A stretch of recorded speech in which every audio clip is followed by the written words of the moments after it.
Yeah. So I guess the best place to start is what first caught your attention about snowmobiles that got you interested enough that you'd want to buy one? Well, everybody was having so much fun. Everybody had a machine. Some people had 2, 3 machines, and I wanted one too. And do you remember the first machine I had? I do. I think it was a Ski-Doo Olympic, maybe 69 or so. That yellow one. I don't remember that one. No? No. Because I know it was okay, but you thought it was a little tippy. So you were wanting something with more of a smoother ride and something more comfortable for the trail. Is this where I got the Arctic Cat? It is, yeah.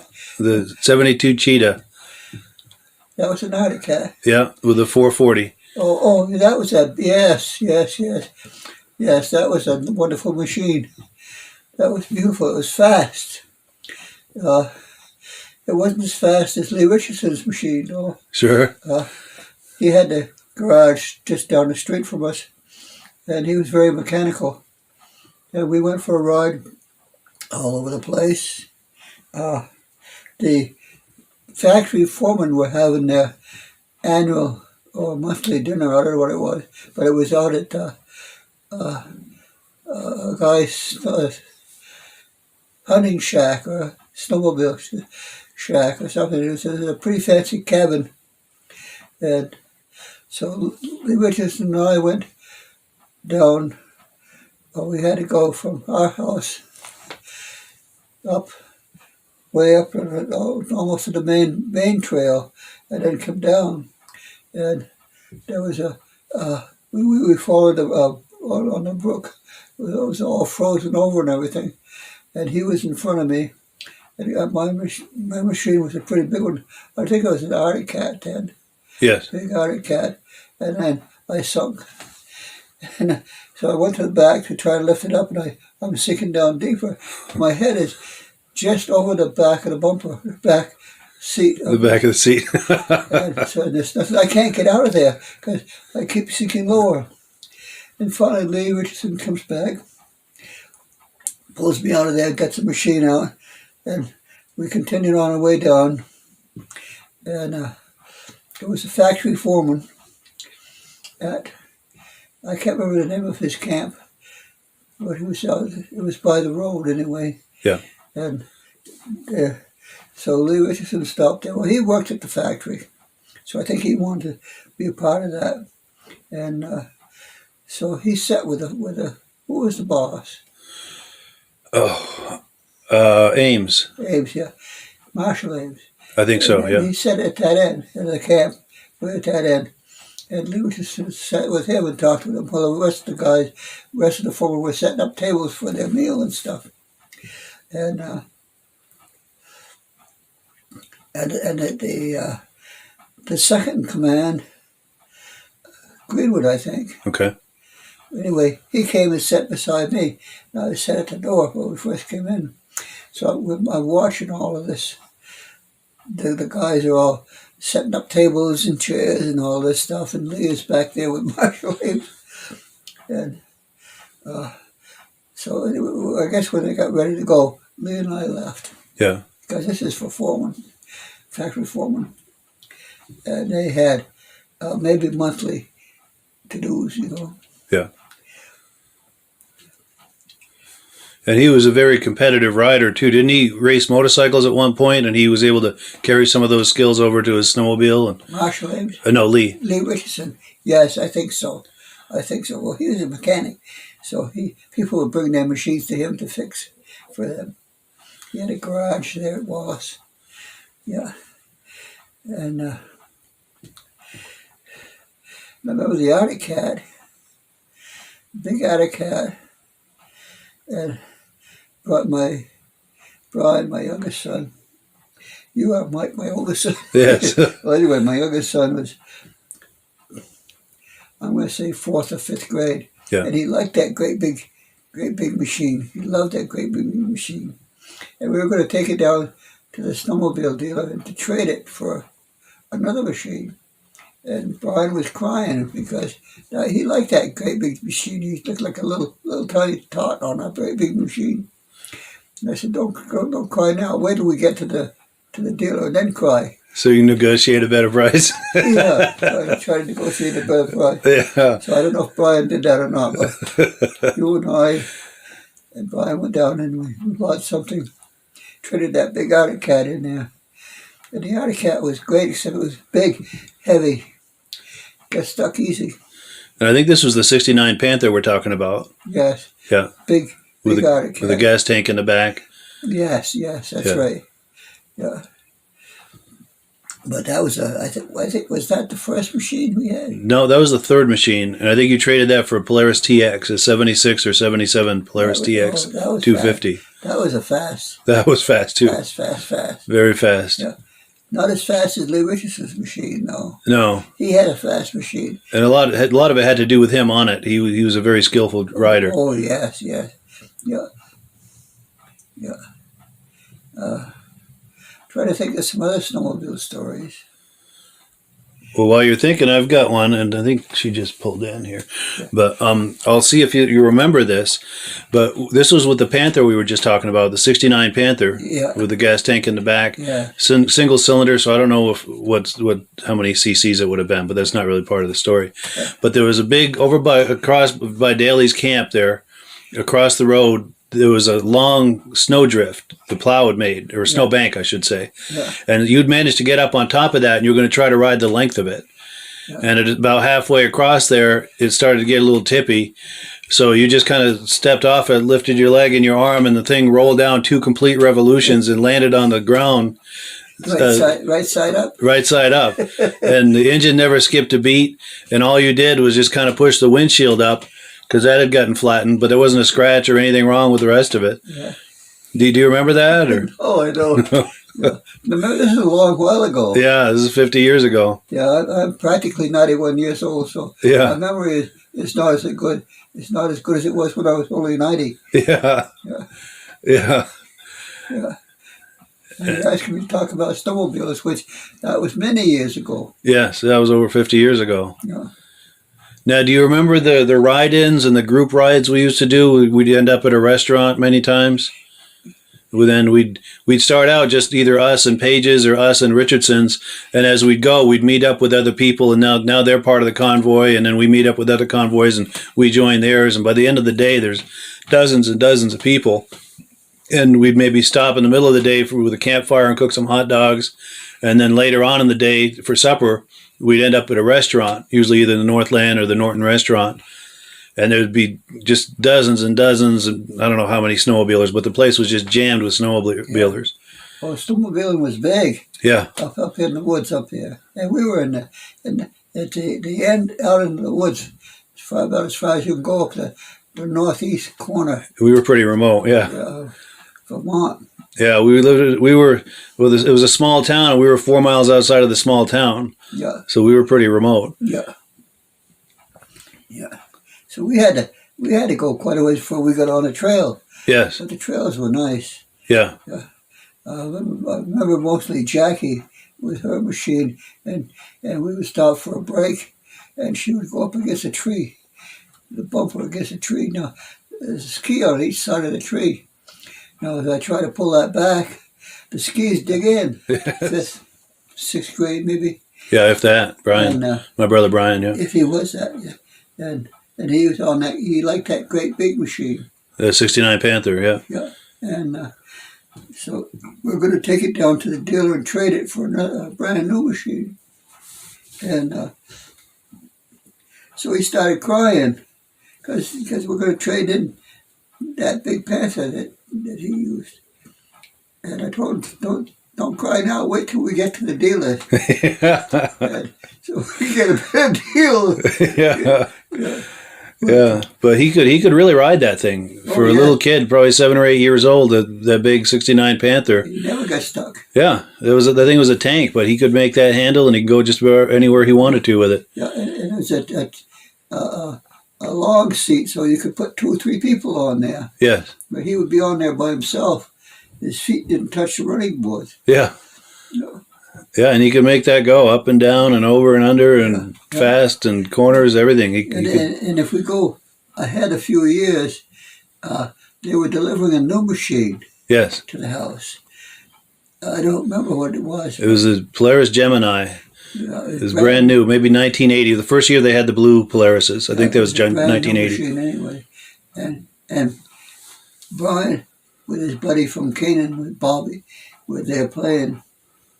And we had to go in the house to sign the papers for the new machine. When we get out, the new machine was gone. We had no idea where it was. Bobby had talked Brian into taking it for a ride. And I think they went to town with it. Yeah, it was like 4 miles away. Yeah. They took the trails all the way into town. Yeah. My God. Yeah. They wanted to test it, make sure it's all right. Yeah. But that was a nice machine too, that Gemini. That would go just about anywhere. Oh, yeah. A long track and not a lot of low-end torque, so you're not going to churn up the snow. Yeah. You could. That was very agile. You could break trail with that. And yeah. You were an expert rider, too. And we didn't want to go for a ride too much unless you came with us. Yeah. In case we got into trouble. Yeah. Jackie and I. Yeah. Yeah, we had some good rides, and those rides were you'd stop on a trail, and then some other people would be coming along, and they'd stop on a trail. Pretty soon there'd be about 20 machines there. We'd all be standing around talking, telling snow stories, drinking a beer, having a cigarette or whatever. Yeah. Yeah. And then we'd all get on, and I'd wait until everybody got their machines going and started, and then I would just turn the key. Yes, with that electric start on that Cheetah. Yeah. Yeah. Oh, I like that part. That was sweet. Yeah. You didn't have to pull on the cord like everyone else. You just let them all get started, then you just turn your key. Yeah. Yeah. That was nice. I love that. But they'd all be going, and then Jack and I would be. She rode on the machine with me. I don't think we took two machines at that time. No, at that time we had that 72 Cheetah. That was the primary machine. We had another machine, but we we had a sled behind it. It looked like a yellow dog sled. Oh, yes. And Brian would sit in the middle of it, and I would stand behind like a dog musher, like a sled would fold down flat. Yes. For storage. You could lift it up and stand at the back there. That was nice. Most people wanted to stand at the back. Yeah, that was fun. And we'd go the four of us, the Cheetah pulling it, you and Mom on the front on the Cheetah, and Brian and I in that sleigh, and we'd go all day like that. Yeah. But Brian was in the sled and you were standing in the back? Yes, yeah. Yeah. Well, the person in the back had a lot to do because you had to kind of steer it from the back. Yeah, a lot of body English involved, absolutely. Yeah. Of course, we had a lot of snow then. Yeah. By Christmas, we had probably 4 feet snow. Yeah. And now, Christmas, that's about the time we got our first snow this year. And it is middle of March, and we do have snow, but nothing like what we used to have. Yeah. You know, when I was a little kid, we had snow that went up halfway up the window. Yeah.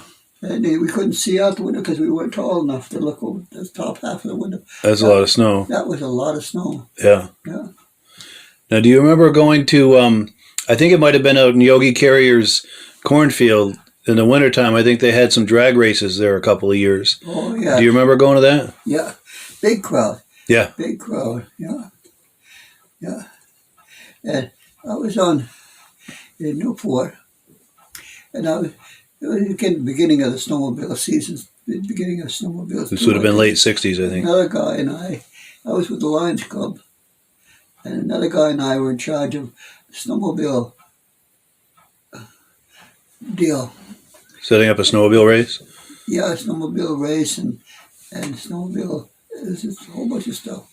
Well, I brought I was going to handle the music. We got speakers and stuff to have music going on, because if it's a race, the machines take off through the woods and they're gone for an hour. Yeah, so they come back somewhere else. Kind of a cross-country type of race. Yeah. Where they go out on a trail and they're timed. Yeah. Yeah. And those trails were usually very tricky too. So the machines wouldn't come back. Like 5, 6 coming in at once, it'd be one, another one, pretty soon another one. When they go stuck, like take off, finish the race. Yeah. But I didn't know what to expect, and I had the music. and I had a speaker and all kinds of stuff, and the music going. And the machines are all gone. They line them up and take off 30 seconds apart or something. Yeah. And I got all the music. And there's no machines. They're all gone. I guess I didn't realize it was a race. Yeah. I thought it was just snowmobile get together. More of a gathering, a social gathering. Yeah. Yeah. And then when they came back way at the top of the hill. Yeah. And so I went way down. There wasn't a hell of a lot I could do about that. Yeah. Yeah. Yeah. But I never was involved too much in the organization of these snowmobile things. Yeah. I was with the Lions Club, and we were involved in a lot of organizations, but not with snowmobiles. It's just that one time, and they were all around there, and then one at a time they'd leave, and an hour later, half an hour later, they'd start coming back way up at the top of the mountain. From the other direction. They must have done a big loop, I imagine. Yeah, a big loop somewhere. Yeah. Yeah. So I wasn't involved too much. That's the only thing I was involved with the club part of it, Yeah. But the club had things at the Northland. Yes. And Jackie had suppers and things. Jackie and I would go to that. But we took our car. Yeah. Because it was going alone at night. It was kind of tricky because the trail was deep in the woods. Yeah. To get down to Canaan. Yeah. We were 4 miles out of Canaan on Lake Wallace. Yeah. That was a beautiful place in the summer, but not that great a place in the winter. Yeah, it's pretty remote in the winter. Yeah. Yeah. Now, do you have memories of using the snowmobiles to do ice fishing? We used to have a shanty out on our lake a few years, and also on Lake Averill a few miles away. We had a shanty there, and we used to snowmobile to get to it, and it was as much a social thing, that fishing shanty, as it was fishing. Yeah. Oh yeah. It was warm because you'd dig a hole and put your line in. It was on a little tippy thing, and then we just sit and watch it. Yeah. So we'd be all sitting around watching our hole with our thing, and I don't believe any fish ever touched our line, because I don't think that ever went down. But the other places, once in a while, it would go down. There were fish that were being caught. Yeah. In the winter on the ice. Yeah. Yeah. And I remember different ones would come over, and people we knew from another shanty down halfway across the lake would come on their snowmobile and visit us, or we'd go visit them. And yeah. And we made a day of it. Yes. Even though we were in one spot, we were supposed to be fishing, we still made a day of snowmobile. Yeah, and we'd have friends over, and we'd all be out there and cooking hot dogs, and we'd get a little wood stove in there. I think there were years, the fishing shanty, I think, was more of a social thing. I think there were years we never even put a hole in the ice. It was more just like a little camp to have on a lake. Oh, yes. To snowmobile too. After the Northland was the place where people met. They had dances, dinners, meetings. Everything went on at the Northland. Yeah. Big hotel. Yeah, and I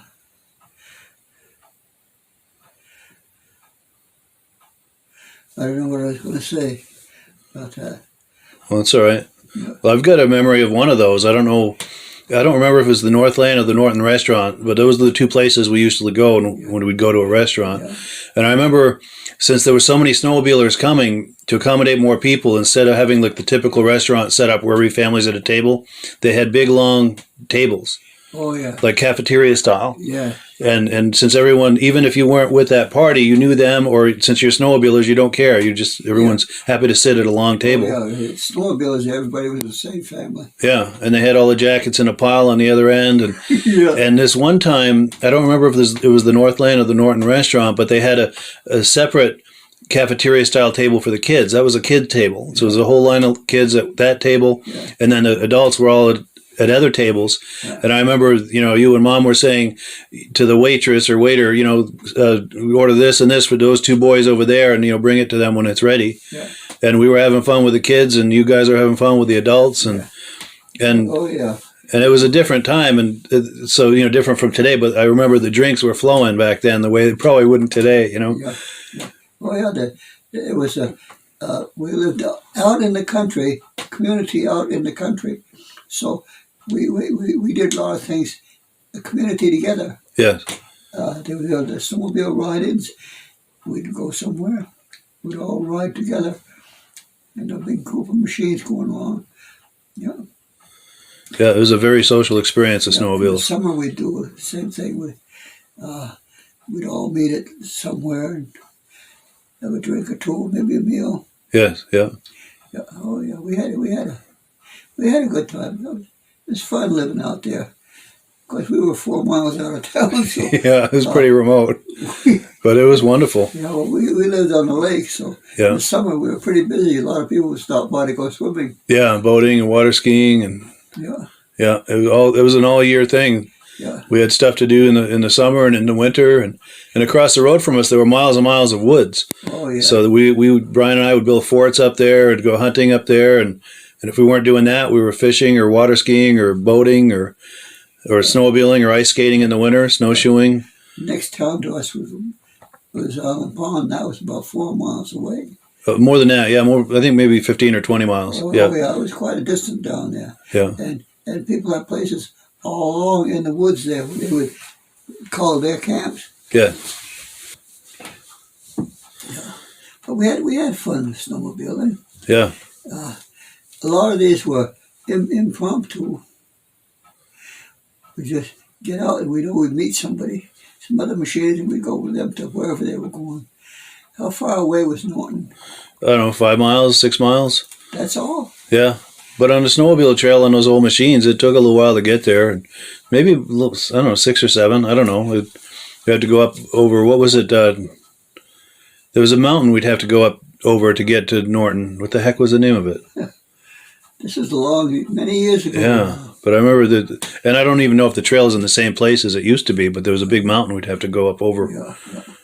Yeah. I'm drawing a blank on what that was. Yeah. I can remember it.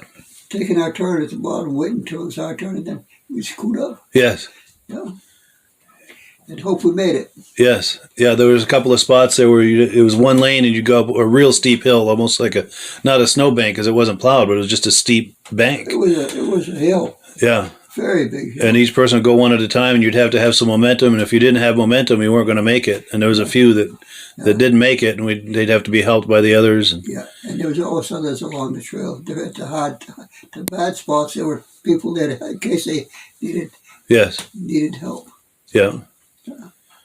And you're right, it was a very social thing. And like we'd start off many days, either just the 4 of us or the 4 of us and our neighbors, either the Pages or the Richardsons, and we'd meet up with some other people. And then now we're a group, and then we meet up with some other people, and now it's an even bigger group. And then by lunch, there's probably 20 or 30 people, and we stop and cook some hot dogs on a little fire in the woods. And oh yeah, we always had we would bring food with us to cook, hot dogs, hamburgers, and stuff. Yeah. Yeah.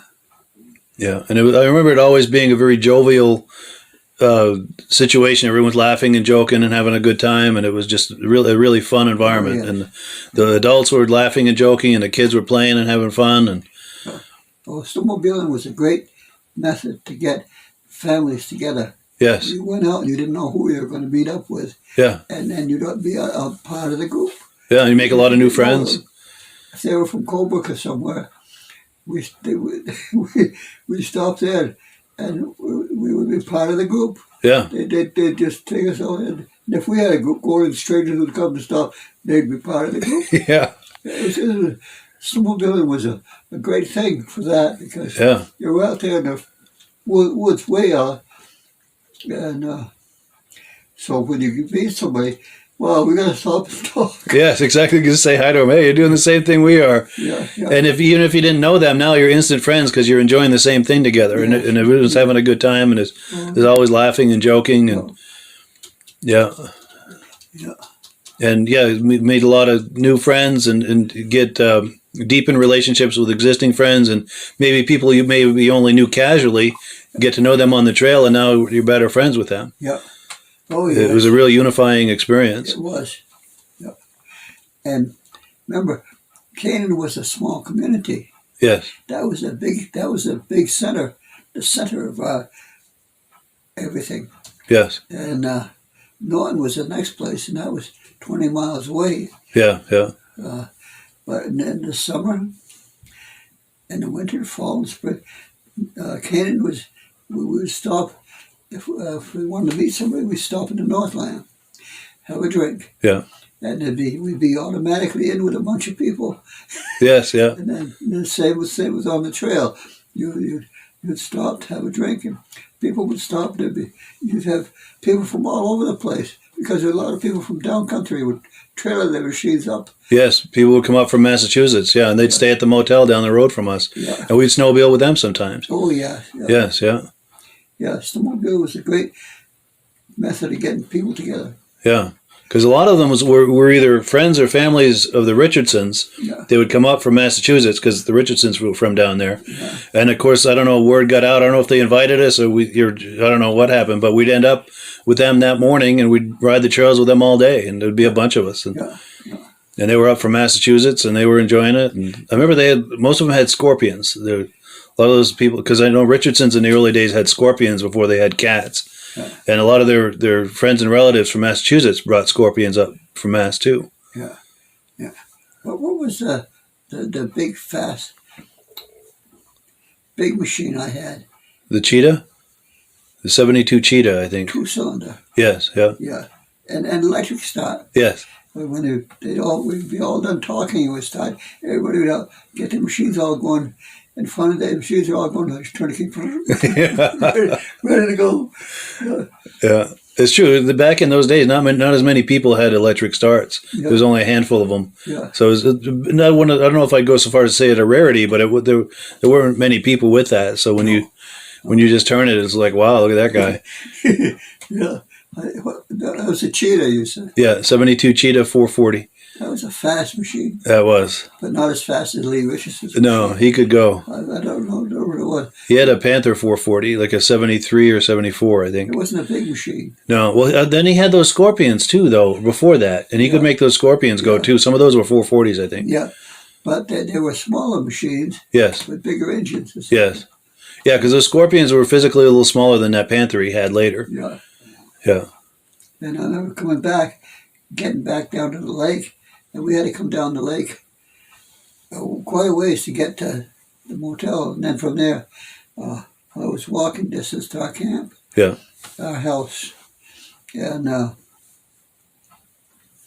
you didn't walk it more than once a day, I'll tell you. It was quite a ways, but still it was within walking distance. Yeah. Yeah. And we spent a lot of time together. And then they'd stop at our house with a bunch of their friends from South Country. Yes. They were from down country. Yeah. And that motel, last time we were by, it's nothing. There's no signs. Everything is there, but there's nobody living there. Yeah, I don't think it's in operation anymore. No. Everything, like you said, everything's still there, but I don't think it's in operation. That's too bad. It looked kind of strange seeing nothing there. Yeah. After all those years, of course, with Wallace Pond, that was the only business. There was a motel, a gas station, and a country store. Yeah. Yeah. And a lot of those country stores don't exist anymore. A lot of that just, I don't think it's sustainable. And I think in the 80s, I don't remember, some government agency, I think, came around and wanted to see if those tanks were leaking. And a lot of them were. And a small business like that can't afford to replace the tank. So a lot of them just did away with, we don't sell gas anymore. Yeah, so they stopped selling gas. And then once they stopped selling gas, the business wasn't sustainable anymore. They were and a lot of those country stores. Big giant tanks, 300 gallons. Yeah, probably. I don't know how many. Gallons, I don't know. Big tanks. Yeah. Yeah. And I think that put a lot of them out of business. Maybe not like right away, but once they stopped selling gas, the business wasn't sustainable anymore. Yeah. And when the big gas trucks would come to fill them up, they were away from the building. Yes. So they'd take the cover off on the ground to fill it up. Yeah. Yeah. So you didn't see the tanks; they were on the ground. Yeah, it's all on the ground. And I have a memory, speaking of gassing up, at the motel in the country store and gas station all in one that was down the road from us. We had a steel 5-gallon gas can, and rather than keep it at the house, we just kept it over there in their garage. And whenever we wanted to get gas, we'd take that out. We'd put a container of oil into 2-stroke oil in it. We'd fill it up, and we'd gas up the sled, put it back in their garage. We just kept it there. It was simpler than trying to cart that 5-gallon jug back and forth to the house. We just kept it there all winter. And many times, the Richardsons and us were the only families at Wallace Pond. Well, no, down at the end of the lake. LeMay's, yeah. LeMay's The 3 families were the only ones at the lake in the winter. Yeah. Yeah.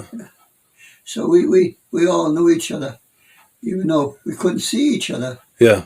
Yeah. We were less than half a mile from each place, yeah. From each place. Yeah. Yeah. Yeah, and we did a lot of things together. We had a lot of fun with them. Yeah. And speaking of the LeMays, they had a Scorpion. I don't think we rode with them very much, but they had a Scorpion there for a year or two. Richardson? No, LeMays. LeMays. Yeah. Yeah. Yeah. But yeah, those were the days. Talking about 50 years ago in the early 70s. Yeah. Anything else you can think of? Or? I was just thinking of living alone out there in the woods, so to speak. I don't think we would do that today. No, probably not. You know, we had the store there, yeah, but that was a motel, and so people coming from Canaan to Norton, and Norton you were going to head south or north into Canada or south to Island Pond. Yes. So you would stop to get gas, and people came by. Almost not constantly, but quite a bit of time. That was the main road. But we didn't see too many people. Didn't stop to see us. Yeah. Unless it was planned, because it's a long ways to go and find there's nobody home. Yeah, yeah. You'd want to call ahead and make sure they're going to be there. Because you're right, it's a ways to drive to have them not be there. Yeah. Yeah. But we had card parties. Yes. We had a lot of things going on there. Yeah, play cards and board games. And pretty fancy beach, too. Yes, yeah. And how long was that deck? The walkway out to the... Oh, 36 feet, the dock. It would go out 36 feet, and then it was L-shaped. Yeah. And then that was another 10, 12 feet, maybe. Yeah. An L-shaped dock, yeah. That was nice in the summer. Yeah, we had a big boat rack. Yeah. How many? 95 horsepower? 65. 55? 65. 65, yeah. Yeah. Well, it was enough to pull you guys. Oh, yeah. We did plenty of water skiing on that. Yeah. And we had that boat rack. So, and if we had been boating at night, partying in the day, you could see because the boat would be in there cranked up, but it'd be sideways. Yeah, it'd be all crooked in the rack, yeah. In fact, I shouldn't say this, but I put it in there crooked a couple of times myself, partying with my friends. Yeah, and Brian was pretty young. Yes. And we got back one time, and he had a bunch of his kids, 4th or 5th graders, and he'd taken them out for a boat ride, and they went exploring. Yes. He didn't. I don't know. I don't know if they put the drain plug back in or not. Oh, I don't know, but I know one time I forgot to put the plug in, and I lowered it down, and I saw it was filling up with water, so I cranked it back up again. Yeah, let it drain out, and then put the plug in. Drain. Yeah, and there's a good story about Brian, too, though. I don't know if this is the one you were thinking of, but the other side of the lake was Quebec, Canada, and someone had graduated that had a camp on the other side of the lake. Oh, and Fauteur. Oh, yeah.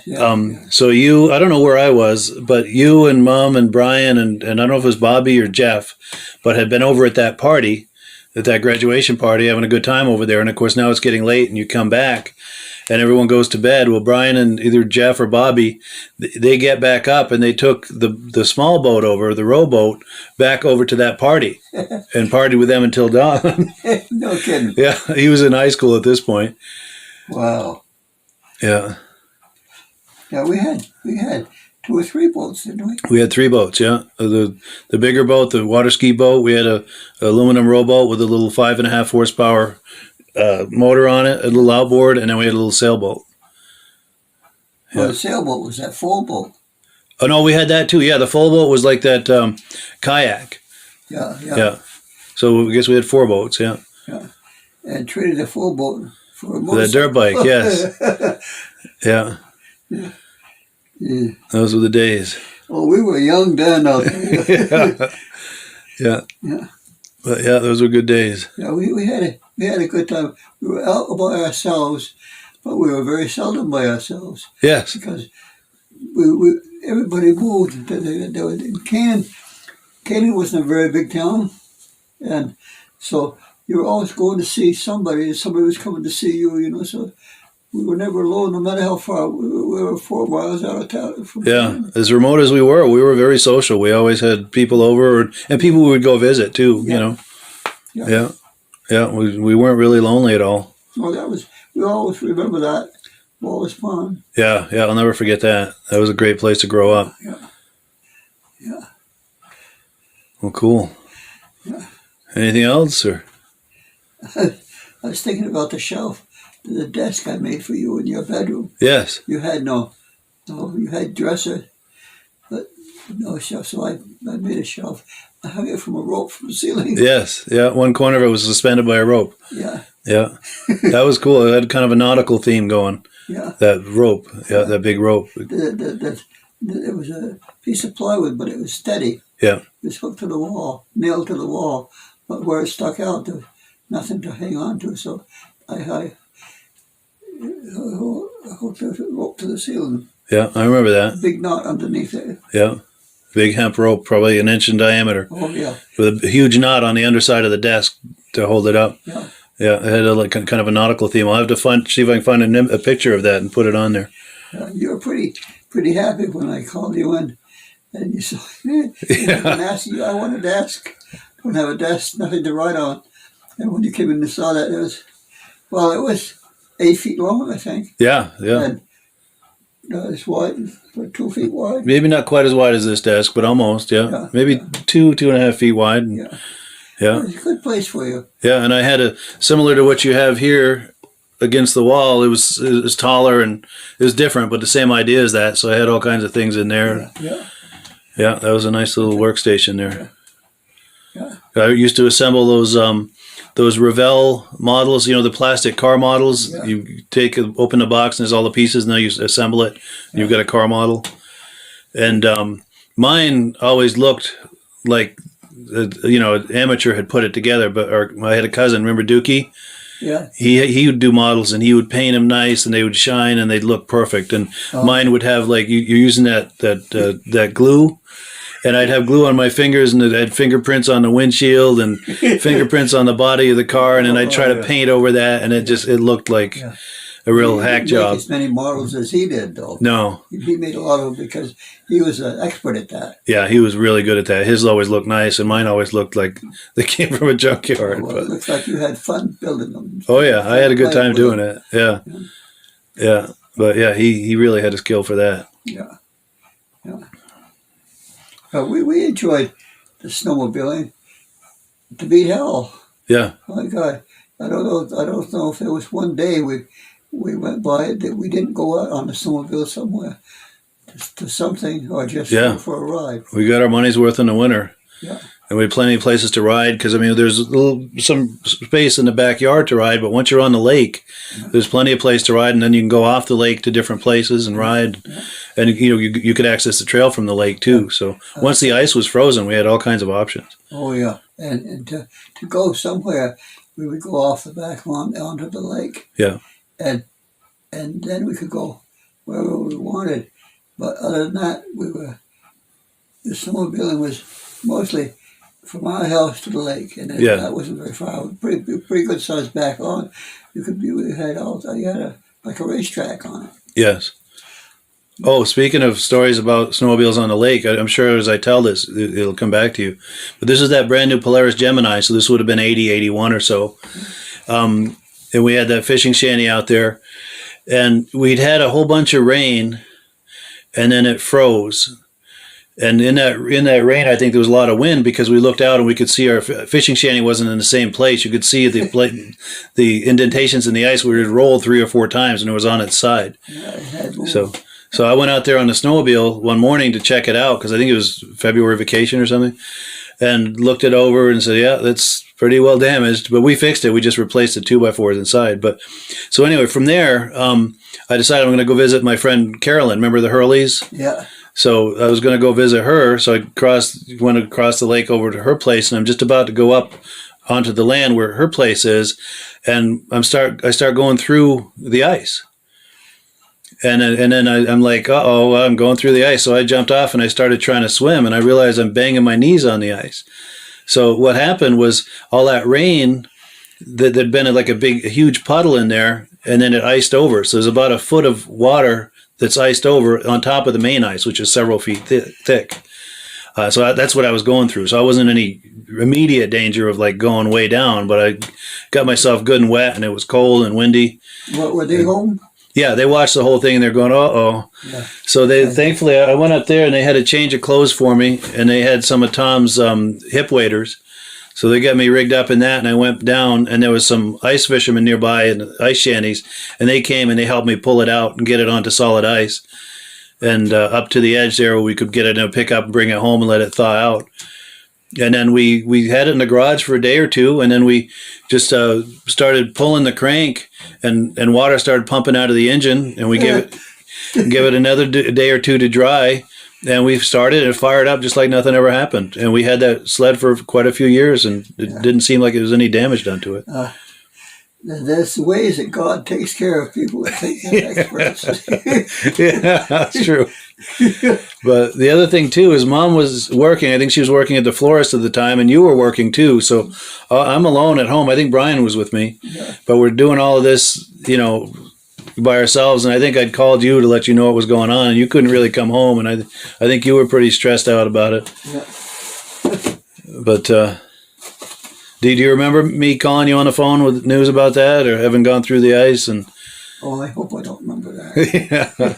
Because I know you weren't too happy about it. It surprised me a bit. Yeah. Thinking about it now, because we had no one to play with. Yeah. And so we played, we just used the area. There was too many things to do in the area. We could do it alone. Yeah. So it's very easy to get yourself in trouble when you're way out in the area like that. It's true, yeah. Yeah. But I still think that's the best place we ever lived. Oh, for sure. Good evening and welcome to the podcast. I'm really glad you're here. We're going to do something a little different tonight. We're going to have an AMSOIL Oilathon. Now, what is an Oilathon, you might ask? Well, it's an opportunity for us to do some Q&A and to learn about AMSOIL products, especially as they pertain to snowmobiles, modern and vintage. We're also going to talk a little bit about applications for cars, trucks, motorcycles, boats, things like that. But it's mostly going to be about snowmobiles. Now, before we get into all of that, I want to make sure that everything is working properly. So if you can see my face and hear my voice, I'm going to ask you to leave a comment. Let me know where you're viewing this from and whether you are a first-time viewer of the podcast or a regular viewer of the podcast. To our first-time viewers, we thank you so much for checking us out. Hope you have a good time with us tonight, and hope you decide to circle back here in 1 week's time on either Sunday night or Thursday night at 9 p.m. Eastern time for our podcast. We have something in this slot at 8 p.m. every Sunday night, and we also do a regular podcast every Thursday night. Hope you will join us for all of these things. To our regular viewers who are here week after week and season after season, thank you so very much. You guys are the ones who make this possible, and we really, really appreciate that. Now, let's not waste any more time here. Let's bring Rob on. Rob, how you doing tonight? I think winter finally showed up. Finally. Absolutely. In fact, to our viewers, I seen green grass on my front lawn. Unreal, huh? It's been a crazy winter. Yeah, I'm glad you finally have some rideable snow over there. And to our viewers, too, if you finally have some rideable snow, please leave us a comment and let me know where you are and how much snow you got. See, we've got a comment coming in. Oh, good. Our good friends, Stacy and Art Fosler from Platkill, New York. Regular viewers. They've been watching from the very beginning, and they said everything looks and sounds good. And Stacy and Art, did you get any snow there in Platkill, New York? Enough to do some riding on? Love to hear from you. But yeah, well, we're waiting for some more comments. Rob here is a regular on the podcast. If you're a regular viewer of these podcasts, Rob is no stranger to you. And also, it's also no secret, as you can tell by his shirt and his hat and the banner behind him, he is the AMSOIL guy. And he's going to be answering questions for us and explaining in great detail all of the different products that are available to us as snowmobilers, both vintage riders, modern riders, and everything in between. And before we get into that, we've got a couple of quick questions. Stacy and Art say no snow yet. George Jackson says, been riding in Wisconsin for about a month. Wonderful. Well, I'm glad someone somewhere is getting some snow. Well, cool. So, Rob, if you're ready, I'm going to put you full screen. If you can just kind of take us down the path and tell us about AMSOIL. Okay, I've been involved with AMSOIL 40 years. Back in 1979, I was racing a 79 SRX Yamaha, and a guy from New York State, Tim Bender, came up and said, "You're having a lot of problems fouling plugs." I said, "Yeah, I had a 15-to-1 oil mixture. Before I get out the starting line, I'm fouling a plug." He said, "Try AMSOIL." He said, "Try it at 100-to-1. I said, 100-to-1, I'll blow my motor up. He says, "No, I'm running my race machine at 300-to-1. You try it at 100-to-1, that's what it's warranty at, and you'll have more performance, more horsepower, and a longer engine life." So later that day, he gave me a tank of his fuel. I put it in the machine. First time I ever made it to the finals. It did make a difference in the performance, how much better the machine run, and the more horsepower I had. And at 100-to-1, I didn't foul any plugs. Now, this was a product right here that we were using at the time, AMSOIL Sabre Oil. One of these bottles, 8 ounces to 5 gallons of gas. It's perfect for me at the cottage. It doesn't matter if it's a chainsaw, weed eater, my 200 Black Max, a 50 Merc on the back of the pontoon, but with a 99. Everything runs the same oil mixture with AMSOIL, 100-to-1. They came out with this product in 1972, and all the oil manufacturers says, "You're going to get sued, you're going to get sued." It's the same product we have in the market now. Outperforms everything else out there in the market. Burns cleaner, gives you more horsepower, more performance. Then after that, snowmobiles started becoming popular. AMSOIL came out first with our injector oil. Yes, and it can be used for snowmobile, boats, anything that's injector. You can also run it at a premix. And this is what we had for a number of years until Bombardier came out with exhaust system, the Rave engine. And with the Rave engine, you needed an oil that was a 92% no ash. Otherwise, the ash in the oil, ash was also a lubricant, the ash in the oil would plug up the exhaust valves, they would stop working, and you had less power out of the machine. The Rave engine with the exhaust valves performed more performance out of it if you kept them clean. So AMSOIL came out with the Interceptor. It is 98% no ash. So it's perfect for all the new machines out there now. You put it in the machine, you notice an increase in horsepower, more performance, because of less friction, less drag. AMSOIL is a slipperier type oil than the petroleum oils on the market. By cutting down friction and drag, you get more horsepower, more performance, and longer engine life. And that's the main thing you want out of your equipment. Longer engine life, more performance, and everybody likes more performance out there in the machine. If Absolutely. you have 2 or 3 buddies all got the same machines, if all 3 of them have an 800 and the one guy's running AMSOIL, you'll notice the one with the AMSOIL, no smoke coming out of it, more performance, more horsepower, a little faster going down the lake than the other guys. Yeah. And the machines aren't cheap now. You can't buy a snowmobile for $10,000. Some of my friends are paying over $30,000 for a snowmobile now. And you don't want to put a cheap quality oil in that high performance engine because it needs extra protection. So that's another one of our products to have. And the other snowmobile oil that we like mainly for racing application, I'll try it this way, Dominator. Dominator is not a 92% no ash oil. It will foul the valves. I personally run it in my own machine because the Interceptor will give you a 5 to 6% increase in horsepower. This gives you almost 7. So it does give you a little bit more horsepower. But I've been stuck on a trail where it was washboard for 6-7 miles where the groomer hadn't gone down yet. And before I got down that 7 miles, I had to stop and change one of the valves, one of those spark plugs, because it did foul up. But it does give me more horsepower, more performance, and that's why I run it. Yeah. But I should have been running the Interceptor, and that's what all my friends run in theirs. Yeah, so AMSOIL has a complete line of products for all the applications for snowmobiles. Yes, the 4-strokes, we have the 4-strokes also. 0W40. If you're out and it's 50 below zero, this pours at 58 below zero. It'll make it run cooler, more performance, more horsepower, just like all the other products. Yeah, so we have them all covered. Yeah. Last week we were talking about one of our other products is chain case. A lot of the snowmobiles, people lift up the back end of the machine, they rev it up first thing in the morning because they think their rubber track is frozen in the snow. No, you're running a 75W90 gear lube in your chain case, and if it's 20 below, what do you think that gear oil is like? It's just like honey. That's what's making your belt burn first thing in the morning. If you put the AMSOIL chain case in it, it'll pour at 58 below zero. So the chain case won't be, the oil will not be in there thick. Have you ever seen somebody tear their chain case apart in the wintertime and they got to change the oil? At the races, I see it all the time. People's got to change the gears for the size of oval track they're going to be racing on. They have a spoon in there. They're scraping the oil out like it's honey. The AMSOIL, they pour it out, it runs all over the place on them. It makes a big difference by having a lubricant that still flows in cold weather for protection. And in the wintertime, the only way that chain case oil will thin out and perform the way it's supposed to be is by the chain building up friction, heat, drag, which is wear and tear. You don't want that. You want a lubricant that will pour in the cold weather, give you more performance, more horsepower, just like all our other products do. And you change it once a year. Now, like, AMSOIL has a lot of products for a lot of applications. And a lot of them we don't talk about because this is mainly a snowmobile show.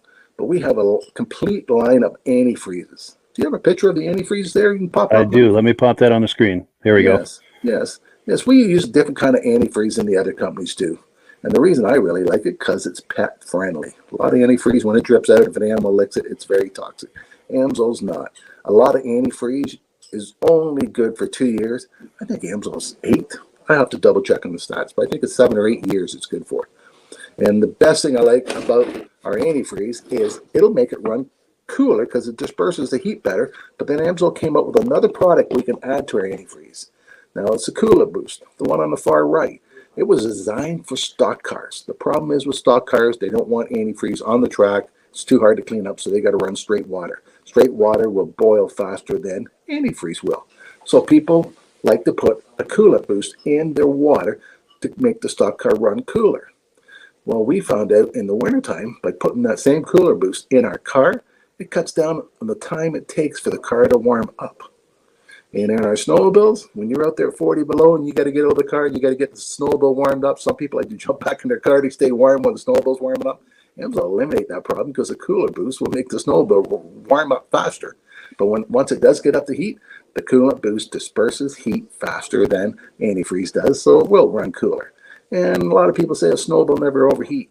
I had to go down a lake 7 miles where there's no snow on the middle of the lake, and people were overheating them when it was 20 below on the bare ice because we didn't have kickers and the snow wasn't being kicked up in the heat exchange and the machines were overheating, except for mine with the coolant boost. It made that much difference in the machine run cooler. One of the machines with us, a Yamaha, we had to stop and kick the track because the sliders heated up so much the track wouldn't turn anymore. So this guy went and looked for open water to keep hitting to cool the engine down. Wow.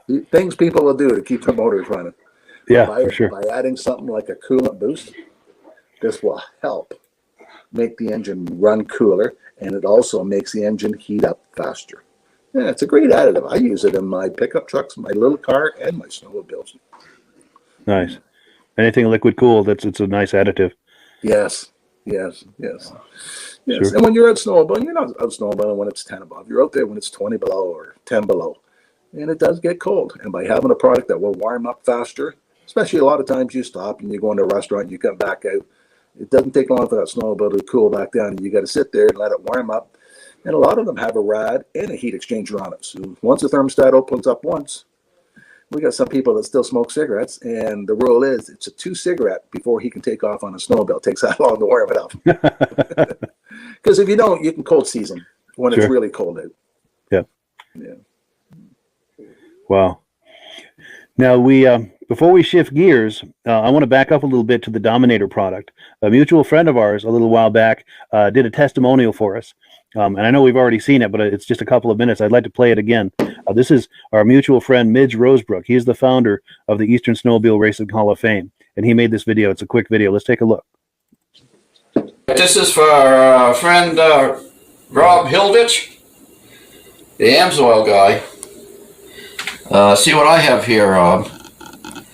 And I think you have a photo of my sled last year at Pittsburgh. Mike, you can probably pop that up. I've got this 1975 Polaris clone PDC. It started out as a 77 TX 440, and I had Mark Belanger do the job, and Mike has got a photo of it, I believe, somewhere, and you can pop it on. And there's a photo of me sitting on that sled getting ready to head out in the Pittsburgh ride up north in Pittsburgh, New Hampshire this last March. It was 35, 40 degrees. we had 8 inches of wet, heavy snow. It snowed all day. And I was trying to break in this new engine. It was probably the worst conditions of trying to break in an engine is to take off on a 30-mile run at 50, 60 miles an hour, because that's the speed these guys were going up there, to break in this new engine. But it ran perfect all day long, and I believe a lot of it is probably due to this racing AMSOIL that I use. It's you only use like I think I did a little more than 50 to 1. It says 50 to 1 here, but I think I did more like 40 to 1 to break in the engine. And so anyway, just a shout out to Rob that I'm using it as well, and there you have it. And happy trails when we get snow. Yes. And if you're curious about buying some AMSOIL, just click the link in the description. And in doing so with my dealer number, you're helping to support the podcast. And I thank you so much in advance for doing that, and thank all of the people who have been doing that. That helps to support the podcast. Yeah. And thank you. That helps to support the podcast. You're doing this. Yeah. Well, I thought this would make Rob smile. Oh, for sure. Thank you. Yeah. So what do you think? Did that make Rob smile? I like seeing good testimonies like that. Good deal. So what are your thoughts on that, where someone's, done a restoration or something and they're breaking in a new engine? What are your thoughts on that as far as do's and don'ts and things like that? Best thing to do is use the best oil you can get your hands on for those applications. Yeah. I bet he doesn't have $1,000 motor in that thing. He's probably nickel plated cylinders in that. Yes. It's probably a replica of the actual race engine. So it's not a cheap motor. So the best thing to do is use the best oil you can. Yeah. And you know, at all the big racetracks, if you go on the Eagle River racetrack site, you can look up the rules and regulations, and they tell you can only use 3 different kinds of fuel, and there's only 2 different kinds of oil you can use, Bombardier and AMSOIL. So really? Everybody at that track either is running Bombardier or AMSOIL. It's the only 2 that's approved for the track. Wow. Yeah. That's cool. That says something. That's an endorsement in itself, isn't it? Yes. Yeah, sure. And it's right on their website. Yeah. Nice. Yeah, and I did snowcross for 14 years. And when I went to snowcross, people brought 5 or 6 snowmobiles with them because they blew the motors up. Second year after me being at snowcross, people would go a whole season on the same motor. They wouldn't blow engines up anymore. It made that much of a difference, AMSOIL on the engines. That's amazing. Yeah. Very cool. Very cool. Now, the nice thing, too, is not only are there the motor oils that we've talked about for either injections or premix or anything like that. We're going to pop a graphic on the screen. We also have some other items at AMSOIL that are useful to snowmobile owners. Yeah. You want to talk some of these up? AMSOIL's got a lot of different spray cans. Fogging oil. A lot of people like to fog their engines before they put them away at the end of the year. The Mudslinger. A lot of it for the dirt bike people. When they're racing dirt bikes, if they don't have the Mudslinger on and it's a muddy track, that dirt bike can come in weighing 50 pounds heavier after 20 laps than what it was before. And the chain lube for the chains for the dirt bikes. Silicone spray. We had a problem 2 weeks ago with the wife's car. Couldn't get the passenger door open because the rubbers were froze. You wouldn't think a rubber would freeze on a car, but we ended up getting the silicone spray out, spraying it, and haven't had a problem since.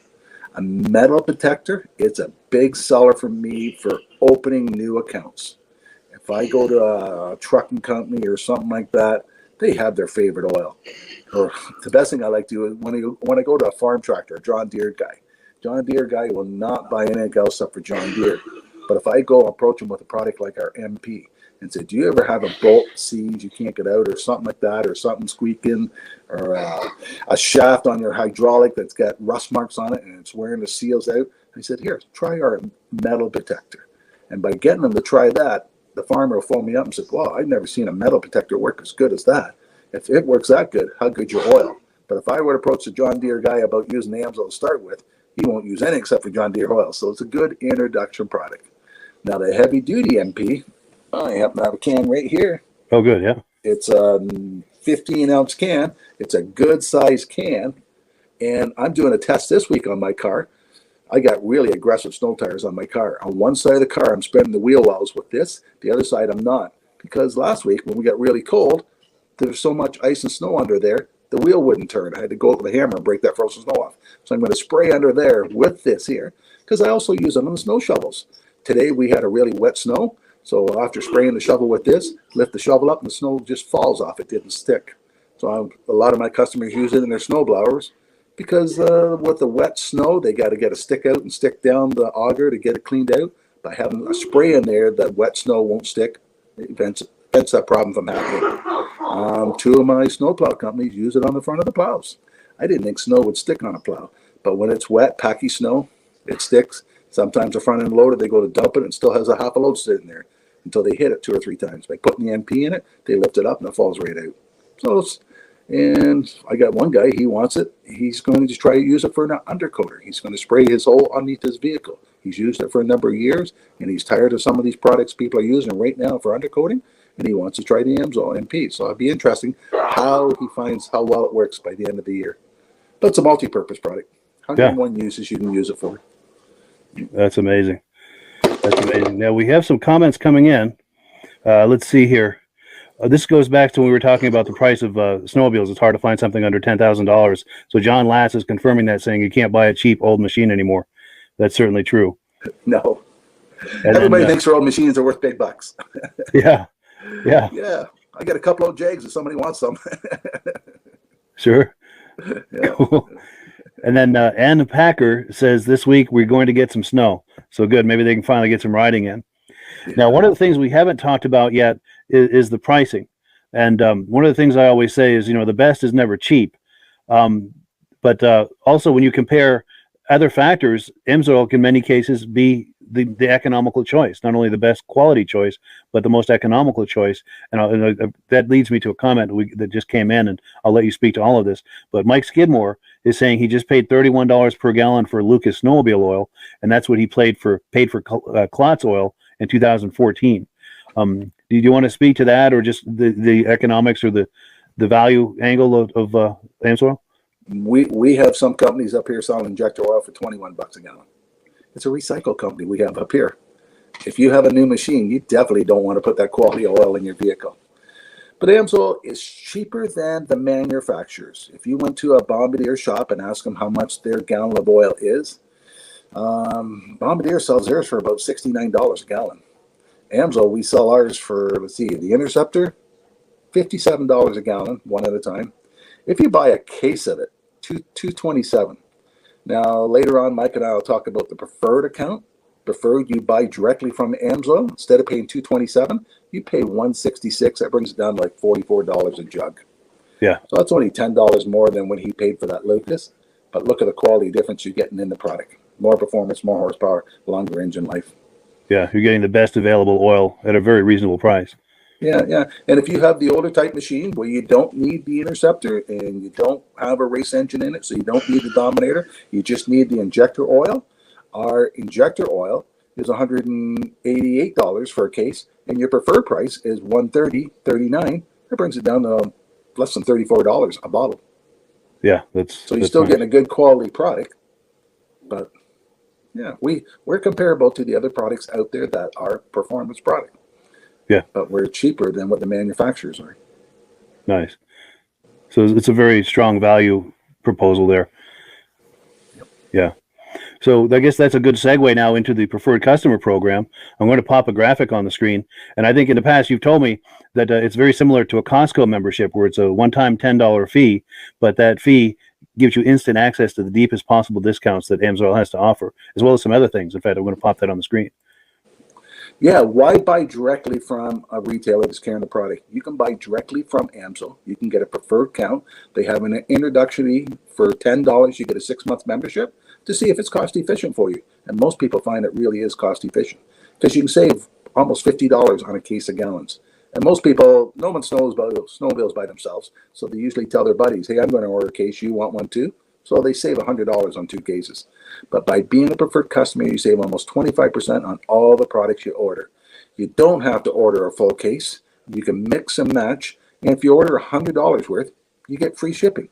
So say you wanted a couple of bottles of Dominator oil and some Interceptor. You can mix and match the case. You get a total of $100. They ship it to you free. On your birthday, they send you $5. You get a $5 coupon. Every time you order $100 worth, you get a $5 coupon. So if you ordered $600 worth during the year, that would pay for your $30 membership the following year. So your membership would be free for you by ordering that much product. Yeah, that's an It amazing doesn't take value. all that long to order that much product. No, So what was it? The Interceptor, $166 for a case. sure. And if at this point you're thinking about taking advantage of that, the best way to do it is to look in the description for a link to the preferred customer program. Click on that link, and it's just a few clicks to get yourself set up on that preferred customer program. And then you can go shop on the website. And since you've clicked the boxes for the preferred customer program, anything you order now is going to give you that deepest level of discount that's available to you now as a preferred customer. So now you select your items and you make your order, and you're probably going to save more than your $10 investment right on that first order. Yes. So you get your savings right away. It's an incredible value. Yeah. So and also the other thing too is in clicking that link, you're signing up under Rob and I. And in the interest of full disclosure, I'm signed up as an AMSOIL dealer under Rob. So when you order through me using that link in the description and using my dealer number there, Rob and I both benefit. And if you enjoy these podcasts that you see us on every week, it's a wonderful way to support that, because Rob and I both make a commission whenever you order. It doesn't cost you anything extra. It's just a commission we get as being set up as dealers. And the commissions that I make go directly toward offsetting the cost of doing these podcasts. So it's a wonderful way to support the podcast. And, it's a way I'd like to thank people for doing that because it does. It's not cheap to do these podcasts. I'm happy to do them, but it costs money, and the AMSOIL commissions help to offset that. And one other thing, we've got a promotion that's on currently. I'll pop the graphic on the screen if you want to talk this up, Rob. If anybody's ordering other products, like say you got a diesel truck or a car or something, you order some other products, and you add 2 bottles of AMSOIL 2-cycle to that oil order, they're going to throw in a free hat for you. Nice. You just got to use the promotion code CCO123ATS, and it's good till January 31st. Yeah, so there's a couple more days to act on that. Yeah. And there's a certain part of the order process where we'll ask you for the dealer number of the person who has referred you, and you'll see my number there on the screen, 304-555-94. I'll ask you to please enter that number. That way Rob and I will both get credit for it. And we do thank you so much in advance for doing that. Yep. And a lot of people send me an email and said, well, what is the price of something? If you click on to the bottom of Mike's thing, there's a thing on there where you can click and you can get a free catalog from AMSOIL. Yes. And inside the catalog, where you open it up, is the 2-cycle oils. And it tells you what the retail price is and what the preferred price is. And it tells you 1 bottle or 1 case. So you know ahead of time exactly what you're paying for all the AMSOIL products.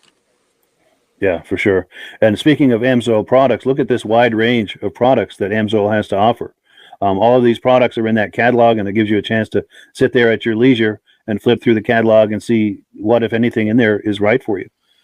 Yes. AMSOIL has a complete line of products for everything, right from gas engines to diesel engines, forklifts, compressor oils, automatic transmission fluid. One product that's not on that picture, Mike, one of my favorites, is the AMSOIL 75W90 gear loop. There we go. Ever tried to change the oil in the rear end of the car at home? I know the shops all have pumps and all that, but if you're doing this at home and you have a regular bottle like this and you're trying to fill up a rear end, you don't have any room to tilt that any higher than that. This bottle, you put it up, you squeeze it, and 100% of the fluid comes out of this bottle. What a neat idea for filling rear ends, transfer cases, automatic transmissions, stuff like that. And all our products like that come in that. I wish our 2-cycle would come in it too, but it's more money for that style bottle than it is for the regular. Sure. That's a really innovative approach to that, for those awkward angles like that. Yes. At the next car show, we got a rear end sitting there, and we got 10 of those bottles with water in it. And people are going to try and realize how easy it is to fill something like that instead of using the old-fashioned bottle, trying to tip it and fill it in. Yeah. I imagine there's a whole lot of profanity involved trying to do that. Oh, you waste so much. Making a mess. And yeah, for sure. Yeah. And some of the big 4-wheel drives, the 3500s, they will take 4 bottles of that stuff. So you have to buy 5 to get 4 in because you wasted so much. With the AMSOIL, 100% of the stuff out of the bottle goes in. It all goes in, yeah. You get the right angle, you stuff that little nozzle right in there and just squeeze the bag until it's empty. Yeah. If you spill anything, it's 1 or 2 drops. Yeah. As opposed to ounces of it. Yeah. For sure. That creates an extra value as well. Yeah. And since we're talking about the automotive product, AMSOIL's 5W30, 20W30, all the engine oils that AMSOIL has is warranted for 25,000 miles or 1 year. Most people change their oil at 3,000 or 5,000 miles. And the reason they do that is because the petroleum oils, they oxidize. They form carbons, gums, sludges, varnish. They don't wear out. They get contaminated. That's why you got to change the oil at regular intervals. Synthetic oil, it was designed by a guy that was a jet aircraft pilot. And one day when he went to work, he asked his boss at work, why does my jet start when it's 40 below zero and my car won't? He says it's the synthetic oil. So once he found that out, he started investigating and designing the oil for the automobile industry. And when he first we were the first oil to be AI approved back in 1972. Mobil 1, them couldn't pass the test. None of the other products could pass the test. And all the other oil companies still were changing oils at 3,000 miles. And AMSOIL, when they first came out in the market, they said 25,000 miles or 1 year. Castro and everybody else phoned our president up and said, you guys are going to be sued. Why are you doing that? And he said, well, we've tested our oil and we can go further than that. Wow. So AMSOIL, since 1972, has been promoting 25,000 miles or 1 year oil changes. And people are amazed when they pull my stick out of my truck and the oil is so clean inside because it doesn't form any carbons, gums, or sludges. And by putting a synthetic oil in the car, it's the same benefit as the snowmobile oil. Cuts down friction and drag. Less friction, less drag. The oil runs cooler. For every 10 degrees you drop your oil temperature, doubles the life. Wow. And for every friction and drag you cut down in the engine, gives you better gas mileage. So you're going to get longer oil changes, better gas mileage, less friction, less drag, engines that last longer, and you're going to get more performance out of the car. And the average truck, you don't buy a new truck now for under $70,000. Yeah, big money. A lot of people at 100,000, 200,000 are looking and trading their trucks. Mine's in kilometers, so mine's 1,300,000 kilometers, 800,000 miles, I think that is. And it still runs like a charm. Now the carpets wore out, the seat's got a spring sticking out of it, but it's a 6-liter. They're not popular for lasting very long, and it still runs like a charm. That's amazing. That's from running AMSOIL all these years. Yes, yes. I bought the truck on a Wednesday, had to run to Montreal back. The next morning I went in the dealership and said, dump the oil. I said, you just got a truck yesterday? I said, yeah, I got 1,000 miles on it. So we took an oil sample. And when the oil sample came back, the oil was contaminated with silicone, they say. And silicone is sand. Well, the engines are sandblasted. That's why I tell everybody with a new vehicle, change your first oil change soon. Because there's a lot of contaminated, a lot of big metal particles in your first break-in of the oil. Yeah. So I recommend that people change your oil early on your first oil change. Flush that out Go quick. twice as long, and then third, when you put the AMSOIL in, don't worry about it. Yeah. Yeah. Nice. Nice. Well, cool. So unless you had any more on that, and if you do, by all means, keep going. But unless you had any more on that, I was going to switch gears. Did you have any more before we exchange gears? Or? While we're talking about the engine oils and the new gear lube bottle we just showed you, I do a lot with highway trucks. Some of these trucks take 48 quarts of oil. And when you're trying to sell them a $15 quart of oil, you got to prove to them they're going to save money. Now, a lot of these guys are going 10,000 kilometers right now between oil changes. And with the AMSOIL, we do an oil analysis for them. And when the oil analysis comes back, it says, continue, don't change the oil yet. And some of them are going 5 times longer between the oil changes. Some of these guys are changing oil once a month. By switching over the AMSOIL, they're doing it every half year. And I have a lot of customers that do steady runs, that do the same kind of run. And they know exactly how much gas. They're burning $1,000 worth of gas, diesel fuel a week. If they got a 10% increase in fuel economy, that's $100 a week they're saving in their pocket by switching. Yeah, that's significant savings. Yeah. Yeah, yeah. One of my customers was delivering home fuel. Now they got their oils free for their truck, and they came and bought AMSOIL off me because one Christmas day at 10 below, the trucks wouldn't start, and somebody needed home fuel. He says by having the AMSOIL in it starts right up. And they got an average. They're the ones that got the average of 10% increase in fuel economy. So it was cheaper for them to run AMSOIL and buy it off me than to put their brand of company oil in. Plus, they were spending one Saturday a month changing the 4 trucks. Once they switched over to the AMSOIL, they didn't have to do that. Yeah. So it saved them money, and they made more money by running the AMSOIL. It was cheaper for them. Sure. Yeah. Now, would you say it's a good idea to do periodic oil analysis on your vehicles just to kind of see what's going on with your engine? What will that tell you if you're doing that, and how useful is that as far as selecting oils or deciding when to change your oil, or One of What are my some of other the thoughts dealers had a around? customer that was running from Canada down to Mexico, get parts, bring back and forth. And they switched over to AMSOIL at 50,000 miles on their highway truck. Now at 70,000, they did an oil sample, and it said oil sample is a little war resample at 90. So they resampled at 90, and they told them to take their engine in and get their cam replaced. So this guy took his truck into the dealership. It was still under warranty. Said, I want the cam replaced. Oil now says it's starting to wear out, and it's lobe number such and such. So I phoned the oil company up. I said, how do you know it's lobe such and such? He said, we know what model engine is. We've had that engine happen about 200 times already, so we know exactly what it is and why it's causing the problem. Eh? And the dealership says, no, we checked it, nothing wrong with it. The guy says, well, I'm a paying customer. I'll pay the $600 to have the cam changed. They took the cam out, and the exact lobe that the oil analyst said was wear out, was wear out.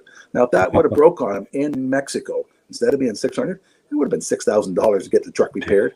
He says most of the time he tows the trucks back home to get them fixed because it's so expensive down there to fix them. But by doing no analysis, that prevented a problem from happening. Yeah. So it's a wonderful preventative measure to do regular oil analysis. Especially if you got a vehicle taking 48 quarts of oil instead of dumping it. And to prove to a customer that the AMSOIL will last longer, that's what we do with some of the vehicles. Yeah. But the average person with a car, they don't find it's necessary to do. Sure. Most people can pull the dipstick out, wipe the dipstick with a Kleenex, look up at the sun, and if there's metal particles in there, you'll see the flicker off the metal. You don't see any of that with AMSOIL. Nice. Yeah. And if the person knows anything about oil, they know when they were changing their other oil how black and thick it was. And when I took my car into the truck one time, the guy says, why you change the oil? It's brand new. I said, no, I have 30,000 miles on that oil. Wow. That's why I'm changing it. Wow. He says, oh, no way, it doesn't have that much miles on it. Yeah. That's impressive. I have all my friends come. Can I get your used oil? My car uses oil. Can I have your used oil? Yeah, the gift that keeps on giving, right?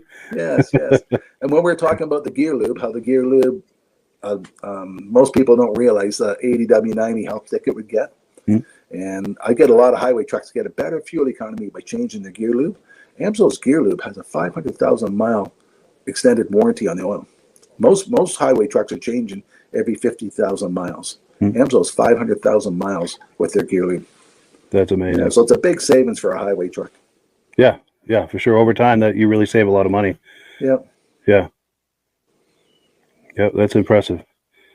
Well, cool. So in a moment, we're going to talk about the business opportunity at AMSOIL, but I'm going to transition into that with a quick announcement. And that is this. A little while back, I got this award from AMSOIL. I'm going to try to get it right. Here we go. Now, this is a bronze cup for a sales achievement. And it's nice that they recognize me for that and everything. I really appreciate that. But the real thanks goes to the viewers who have been purchasing AMSOIL using my dealer number. I really, really appreciate that. And as I've said before, when you purchase AMSOIL using my dealer number, it helps to offset the cost of doing these podcasts. And Rob and I are doing AMSOIL together. I'm signed up under Rob. So when you order through me, Rob and I both benefit. If you enjoy seeing our smiling faces every week and feel that's something that's enjoyable to you and you want to help support that, buying AMSOIL with us is a wonderful way to do that. And there are links to do that in the description to get started with the AMSOIL Preferred Customer Program, also to order a free catalog. Those are great ways to get started. And did you have anything more, Rob, before we transition into AMSOIL as a business opportunity? I forgot to mention one thing about the two-cycle oil. The Interceptor. I don't know if you can see the sign behind me, but I'm going to grab it. Oh.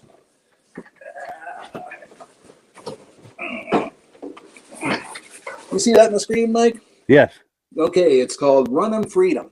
AMSOIL came out with this program to recognize a manufacturer can't tell you, Bombardier can't tell you got to run Bombardier oil, you don't have a warranty. If they do that, they have to give you your oil free. It's a modest act down in the States, it's called or something. So AMSOIL came up with this plan to let people know that a manufacturer can't say you got to run the oil.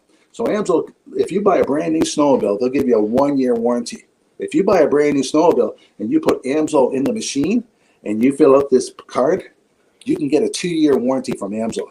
So if anything happens to your snowmobile the second year, AMSOIL is going to cover it because they believe their oil is so much better than all the other ones on the market.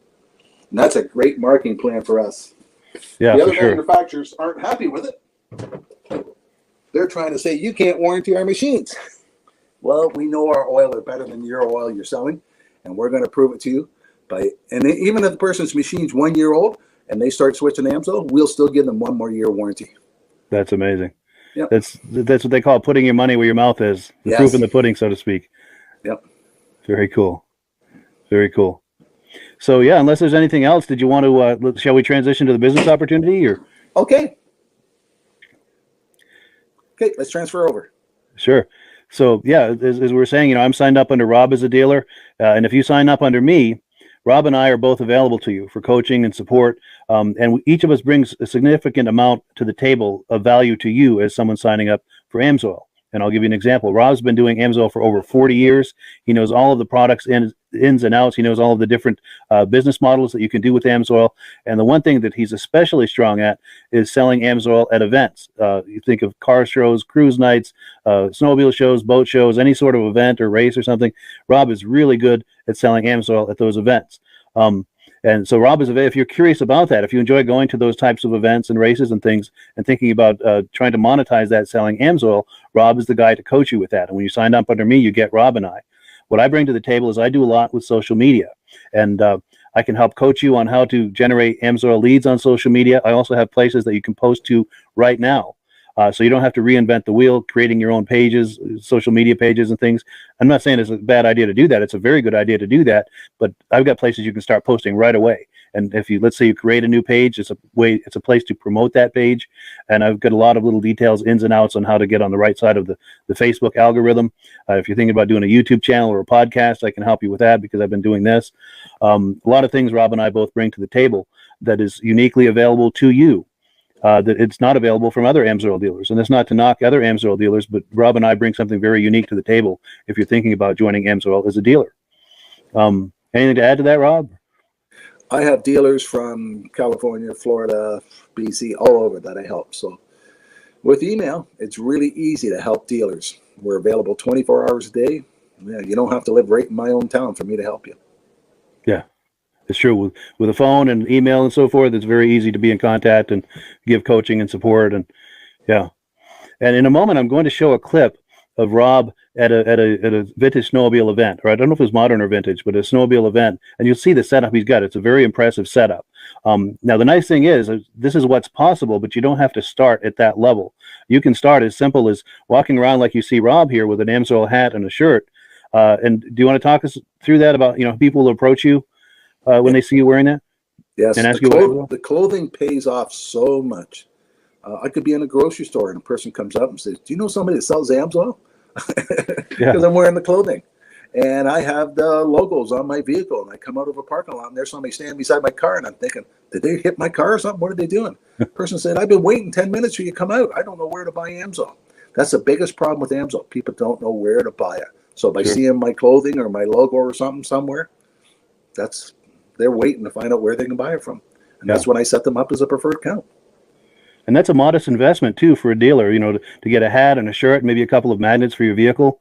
You probably do all of that for under $100, and now you've got people approaching you. And if you sign up under Rob and I, Rob is going to coach you on what to say to these people when they approach you, how to use that, to take that conversation to the place of turning into a solid lead or possibly even a sale and becoming a regular customer for you. And it's just a wonderful thing. It's just a great way to start this AMSOIL business is to get a hat and a shirt and a magnet for your car, and just let it come to you. And as you get going, then you can, do like what Rob is doing at these shows. In fact, let me pop that video on the screen. We're going to see Rob, and he's talking with a mutual friend of ours. This is Gary Porter. He does the Snowmobile Sessions a podcast, which is a wonderful podcast. There's a link to it in the description. If you like snowmobiles at all, please visit our mutual friend, Gary Porter. He does a wonderful podcast. Let's take a look at.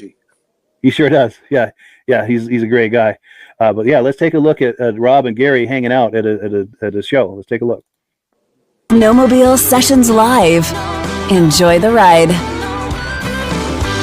It's a journey for life and I'm your ride. Hang on. We got Rob the Oil Guy. We say hi to Rob the Oil Guy.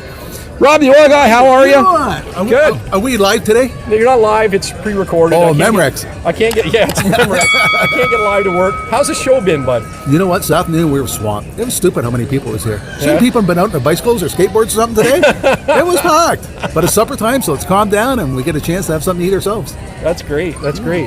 What's been the hot seller for you at this year's event? Oh, the Interceptor is always one of the biggest sellers. It's the trail riding machine. It gives you more horsepower, more performance, longer engine life. So that's what everybody wants. And it's cheaper than buying factory oil. And it outperforms them. That's great. But some of the young kids, they still think they need the racing oil. It's mainly for racing applications. The Interceptor is 98% no ash, so with the exhaust valves and all that, you have no problem. But the Dominator is only 91, so it will dirty up your valves if you hit a bumpy trail. Right. Wow. So if you want to change your plugs, you can run the Dominator, but it's a race oil, right? Mainly for racing applications. That's cool. And you hooked me up with some 100-to-1 premix, which is awesome. Yeah. The Sabre. I just like the name Sabre. One of these little bottles for 5 gallons of gas Yeah. will give you more protection than what the other brands, still I won't mention it, at 32-to-1. This gives you more protection. Exactly. I'm going to be running that in the Mercury Force next summer, and I will be running my leaf blower in the fall for sure because I want to test that too. Yeah. So you got to start should be chainsaw good. soon, don't you? Yeah, I do too. That's right. There you So go. okay, we will be in touch with that. Thank you for your time, Rob, the oil guy. I need an extra one. I need an extra one. Thank you so much. I don't drink it. Well, maybe I'll start. Hey, have you got But achy here, bones? what's that? Here, I'm going to come back and grab it, okay? I'm just going to take a walk. I'll be back to grab that. Thanks, guys. Yeah, the good times at the snowmobile show.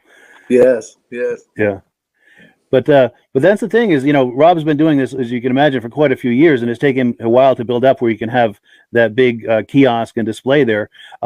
So I guess the point I'm trying to make is, if as a new AMSOIL dealer, you don't have to start out at that level. You can start off, like we said, wearing a hat and a shirt and getting some conversations going. But over time, if you find that it's working for you, you can maybe start with a small display. And as that grows, get a slightly larger display. And over time, you can get to the point where you've got a display like Rob has got there. Yeah. 90% And Rob of the wouldn't. time, I only have a 10x10 booth. Wow. 90%. But that there show, we had 12 dealers working at it. Really? Wow. Nice. And you wouldn't do all of that if it wasn't profitable, to set up a display like that and do all of that. So it's very much worth your while to do that. Yeah. And a lot of times when we go to some shows, I just open a tailgate and I just have products sitting on the back of the tailgate with the flag up. And I go around and see the show myself, and then I sit there in a lawn chair. So and a lot of times, some of the shows only charge me $5 to come, like on a cruise night or a vintage snowmobile show. Yeah, they'll say, give us some prizes. You can set up a free booth. Yeah. That's cool.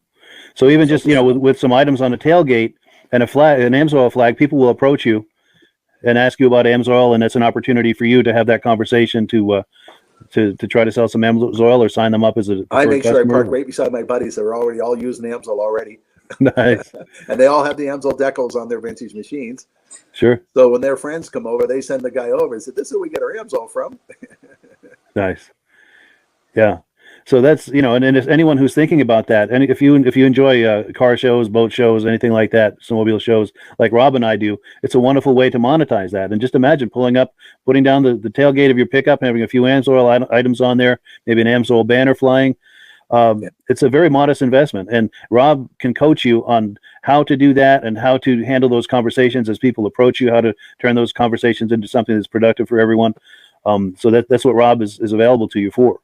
And as I said, I do a lot with social media, and I've got numerous Facebook groups that have thousands and thousands of followers. And you can post in there. I can show you how to post, what to post, the frequency, all of there are guidelines to do this. I'm not saying just do whatever you want in there, but I can show you the exact guidelines of how to do it, how not to do it, so you're not on the wrong side of the Facebook algorithm, and so that you're on the right side of the viewers of the group.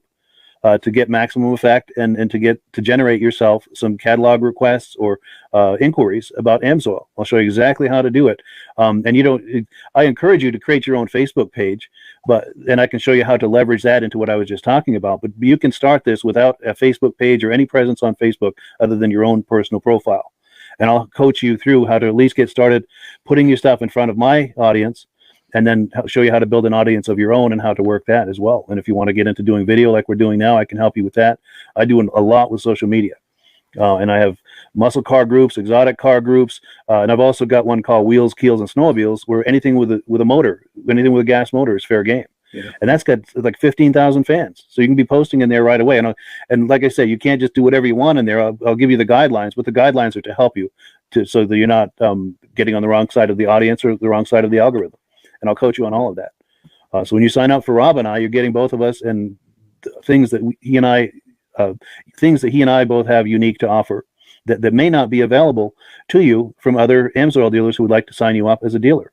And again, not to knock them, but Rob and I each bring something very unique to the table that could be very useful to you as an AMSOIL dealer, as a new AMSOIL dealer, to help you get started and get some momentum, get off on the right foot. And I'm the very first one to tell anybody, AMSOIL's not a get-rich scheme. But Sure. if you're interested in making an extra $100, $500, $1,000, or $10,000 a month on a part-time base, it's available with AMSOIL. Yeah. It's actually available to do. Yeah, and you can start with a very modest investment and you can grow into it. Yes. You know, Yes. let's say you do it and you've been doing it for a few years, you could get to where you're doing easily a few extra $1,000 a month. Yep. And you could get to the point where, hey, maybe I'll do this full time. Yes. And if you're like us and you enjoy boat shows, car shows, snowmobile shows, how would that be a full-time income where you're just going to shows all the time? You know, that's Do a what you dream. like to do. Yeah, for people like Rob and I, that's a dream. Yeah. Yeah. Yeah, a dream And come true. AMSOIL has a number of divisions you can go towards. I've got one person, all he does is sign up preferred customers. He offers people the very best possible price to buy the AMSOIL. He doesn't have any AMSOIL at his house. He doesn't sell it to anybody else. He just gives out catalogs, and then the catalogs are two prices. He tells them sign up, order it themselves. So every month he gets a computer printout saying, here's all the people that order, here's your commission check. And then I have other groups of people that only do retail and commercial. I got one guy, all he does is small engines. Well, he's into landscape companies. So he goes around the landscape companies and small engines and signs them up. And like a snowmobile shop, if you sign up a snowmobile shop, the AMSOIL will give them a 30-day payment plan. They buy $450 worth, they get free shipping.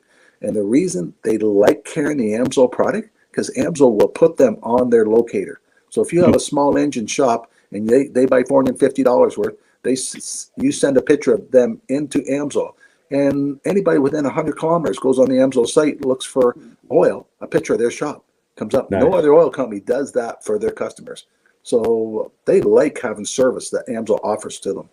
Yeah, that's a huge benefit right there. Yeah, yeah. And if I got one guy, he's got a retail account that orders $50,000 worth 4 times a year. Wow. He gets 10% for a profit check and 10% towards his commission credits. Yeah, that adds up. That's a part-time job for him. That's amazing. Now, commercial accounts, you only get 5%. But a commercial account just doesn't buy a case of oil. They buy do volume. drums. Yeah. Sure. Yeah, most of the skid steers and backhoes, and we got a lot of guys with logging equipment. They take 3 or 4 drums to fill that piece of equipment. Yeah. And I'm glad you brought that up too, because there are quite a few different business models for someone who wants to do the AMSOIL business. We just talked about a few here. You know, Rob does a lot with the shows. So if you like shows, that's one business model. If you like to do things online like I do, that's another business model. And then he talked about the commercial accounts, the retail accounts. There are a number of different business models. So if there's something that you specialize in, or if you have certain types of contacts that are available to you, contact us and we'll help tailor a business model to turn that into an opportunity for you. Yep. Yeah. Well, cool. Can you believe I we've like been? working Go on ahead. the categories. Yeah, for sure. You're active in all of the categories. Yes. That's Yes. cool. And a person says, the guy you're talking to is a wealthy millionaire. How'd you get him to sign up under AMSOIL? I said, do you keep your options open on how you make money? Yeah. The guy says, yeah. I said, well, here's my email. Send me an email. So before I get home from the show that day, I got an email from that guy saying, what are you talking about how to make money? I'm interested. The guy's a millionaire. But that's why he's a millionaire, because he knows how to make money. Yeah, and he's probably got his hand into more than one thing. Yep. Yeah, different activities to generate income for him. Yep. So he's already got some companies that could use the lubricants. Sure. Yeah, he probably had some good contacts. Yeah. Yep. That's cool. Very cool.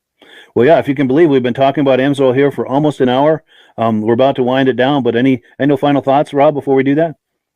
You know what? It's a fun business. I worked for General Motors for 30 years and 5 days. And they came up to me and said, do you want an early retirement? And that was on a Monday. Do you want to retire on Friday?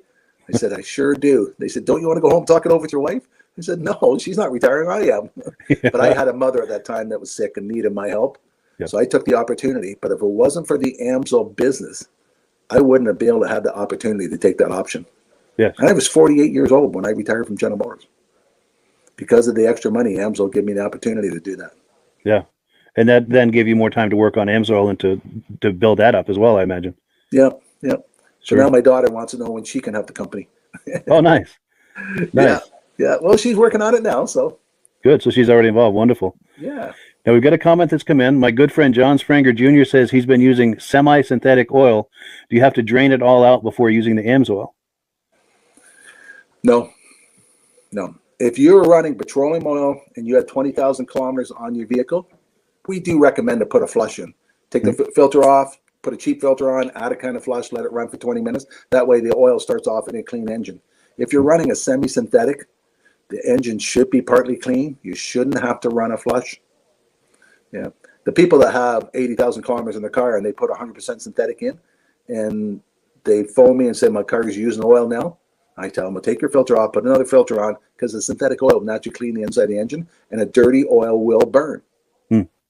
But if you're running semi-synthetic before, you should be pretty clean. Good.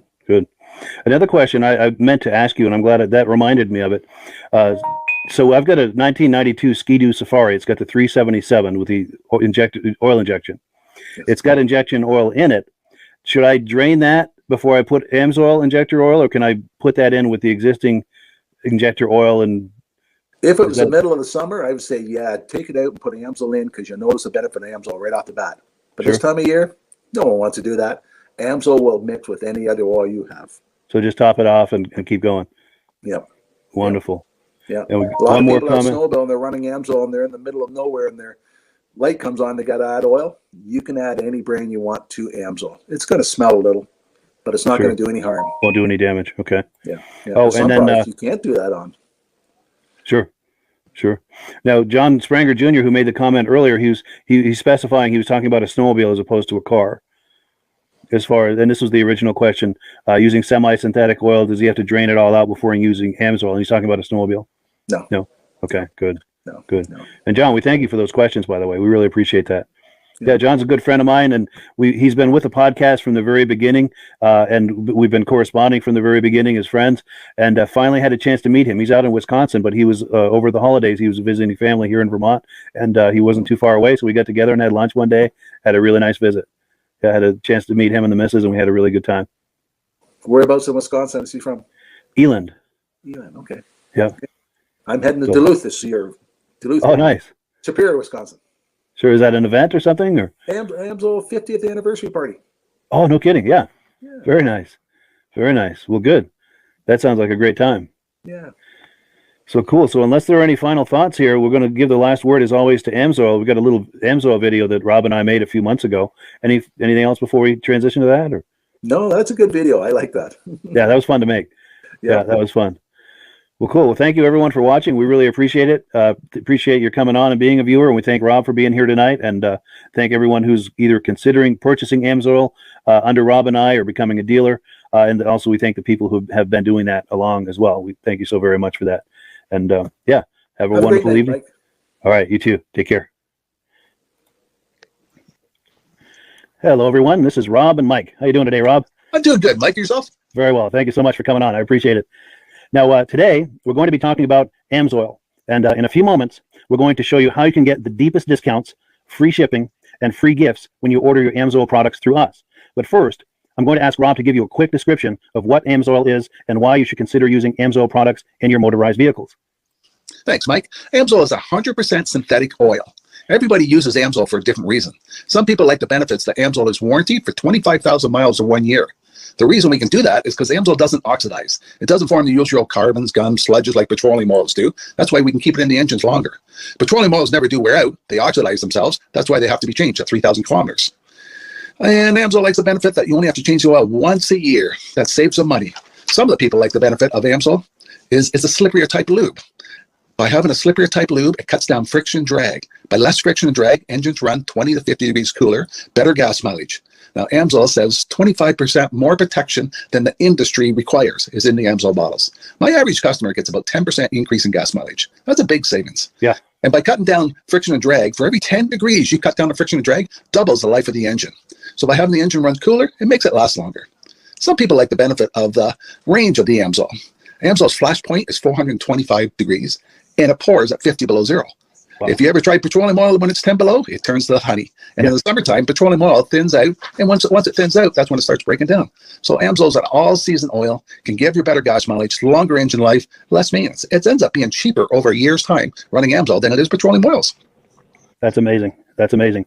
And AMSOIL is available for pretty much any motorized vehicle, anything from lawn equipment, cars, trucks, boats, ATVs, motorcycles, snowmobiles. Yep. And a lot of people phone me up and say, well, what's the benefit of our gear loop? Exactly what I told you about the engine oil. It pours in cold weather, it runs cooler, makes the equipment last longer. And they say, well, what's the benefit of the small engine? Same thing. Makes the engine run cooler, last longer, better performance. So it saves on all the applications that AMSOIL has available. Wonderful, wonderful. So yeah, let's talk now. Hopefully this has convinced people to think about maybe joining us in the AMSOIL experience. Let's talk about some of the discounts and free shipping and how that all happens. I'm going to pop a graphic on the screen. And yeah, by all means, if you want to talk people through how this preferred customer program works. AMSOIL has a number of different programs. One of our main ones is a catalog customer, where somebody can order directly out of our catalog. If they order out of the catalog, they order $100 worth, AMSOIL will ship it right to their house. But our best program is our preferred customer. For only $10 for 6 months, you become a preferred customer, you save 25% on all the product. You order $100 worth, they're going to give you free shipping. You don't have to order a whole case. You can mix and match. Say you want 4 bottles of small engine, 7 bottles of 5W30, and a couple of gear loops. You can mix and match. You can order 1 bottle at a time if you want. There's no minimums, no maximums. By being a preferred customer, you save over 25% on all the products you're going to buy. AMSOIL sends you extra gifts, a $5 gift certificate on your birthday, $5 when you renew your account, and stuff like that. So it's a good way to save on some of the products you want to buy. For sure. Yeah, it's an incredible value. And this is the deepest level of discount that anyone can get when ordering AMSOIL. Is that correct? It is. Wonderful. So let's take people through the step-by-step experience of placing an AMSOIL order. Then that would include signing up for the preferred customer preferred customer program, so they can receive those deepest levels of discount. So let's go to the website. This is what the website's going to look like. These are some screenshots. Once you go to AMSOIL.com, there's a link in the description, or you can just type that into a browser, AMSOIL.com. This is the page you land on. At the upper corner of the page there, you see how I've circled in red. That is the link to click, the Join Now link. That will take you to the preferred customer program page, where you can take advantage of all these discounts and free shipping and everything that we've just been talking about. This is what that page looks like. In the lower right, you're going to click Join Now. This will pop up. You select the duration you'd like, whether it's 6 months or 12 months, and click Add to Cart. Now, once this pop-up goes away, you'll be back on the main page. And the upper left, you'll see where I've got that red arrow. It says Shop. Now you can start shopping for products, and on your very first order, you're going to get these discounts and the free shipping as long as it's over $100. You'll get all of these benefits right away. So once you click Shop, it's going to take you to the product page. There are different types of oils, lubricants, so on and so forth. For the benefit of this exercise we're doing now, I'm just going to click motor oil. It shows different types of motor oil. Let's click gasoline. Now this takes us to an item. It's their synthetic motor oil. And you can see the item there, and there's choices for different viscosities. But take a look at the price. Let's take a closer look. Let's zoom in. But if you've joined the preferred customer program first, you're going to automatically get the deepest levels of discount. That's what we're looking at here. You're saving $3.80 on that quart of oil. Instead of paying $16.29, you're now paying $12.49 for that quart of oil. That is the deepest level of discount you can possibly get. And then you just add the quantity that you'd like. You select any other items that you're thinking about, add them to the cart. And once you click Add to Cart for the final time, you're going to see this come up at the top of the screen. It's going to show your items and your the total that you're at so far. Pardon me. And then you just click View Cart in the upper right, and that'll take you to your cart.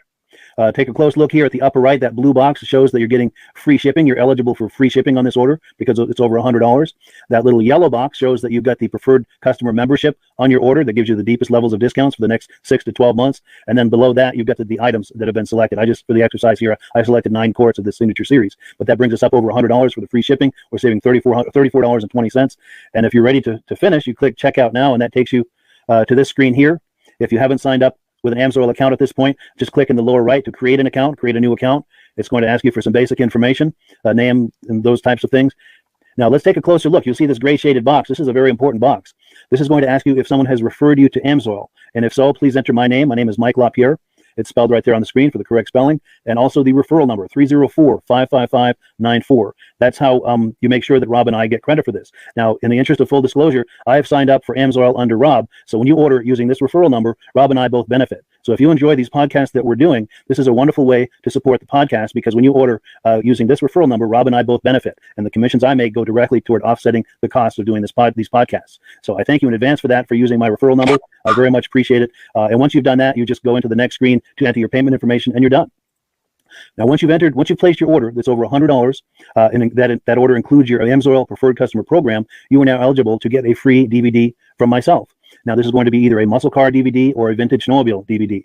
Use the email address on the screen, wkspodcasts@gmail.com. Send me an email. Let me know which DVD you would like me to send you, the muscle car or the vintage snowmobile DVD, and I'll get that right out to you. As you're typing in that email, in the subject line, be sure and type in capital letters "free DVD requests" so it stands out as I'm checking my email, and we'll get that right out to you.